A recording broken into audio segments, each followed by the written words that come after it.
ഒരു തീരുമാനം എടുക്കുകയാണ്, എനിക്ക് ഇനി എൻ്റെ കർത്താവിനെ കുറിച്ച് മാത്രം അറിഞ്ഞാൽ മതി. അങ്ങനെ ഒരു തീരുമാനമെടുക്കാനുള്ള ഒരു ധൈര്യം നിങ്ങൾക്ക് കിട്ടാൻ നിങ്ങൾ പ്രാർത്ഥിക്കുക. അങ്ങനെ ഒരു ധൈര്യം കിട്ടാൻ വേണ്ടി, കർത്താവേ എനിക്ക് നിന്നെക്കുറിച്ച് അറിഞ്ഞാൽ മതി, എൻ്റെ ജീവിതത്തിൽ എനിക്ക് യേശുവിനെ കുറിച്ച് അറിഞ്ഞാൽ മതി. ഉറക്കെ പറഞ്ഞേ ഹല്ലേലൂയാ, ഉറക്കെ പറഞ്ഞേ ഹല്ലേലൂയാ, ഹല്ലേലൂയാ, ഹല്ലേലൂയാ, ഹല്ലേലൂയാ. ശരീരത്തിൽ ഇൻഫെക്ഷൻ്റെ മേഖലകളിൽ കർത്താവ് സൗഖ്യം വ്യാപരിക്കുന്നതായിട്ട് ദൈവത്തിൻ്റെ ആത്മാവ് വെളിപ്പെടുത്തുന്നുണ്ട്. ഒന്ന് വലതുകരം ഉയർത്തി ഉറക്കെ പറഞ്ഞേ ഹല്ലേലൂയാ, ഉറക്കെ പറഞ്ഞേ ഹല്ലേലൂയാ.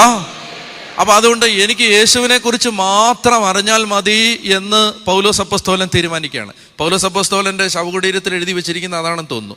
ഈ വാചകമാണ്. ഈ 1 കൊരിന്തോസ് 2:2 സെയിൻറ്റ് പോളിൻ്റെ ടൂമ്പിൽ എഴുതിയിരിക്കുന്നത്. ബിനോജൻ വന്നോ? ബിനോജൻ വന്നോ? അച്ഛാ, സെയിൻറ്റ് പോളിൻ്റെ ടൂമ്പിൽ ഇതാണ് എഴുതി വെച്ചിരിക്കുന്നതാണ് എൻ്റെ അറിവ്. ശരിയാണോ? അച്ഛൻ ഒന്ന് വെരിഫൈ ചെയ്യണം കേട്ടോ.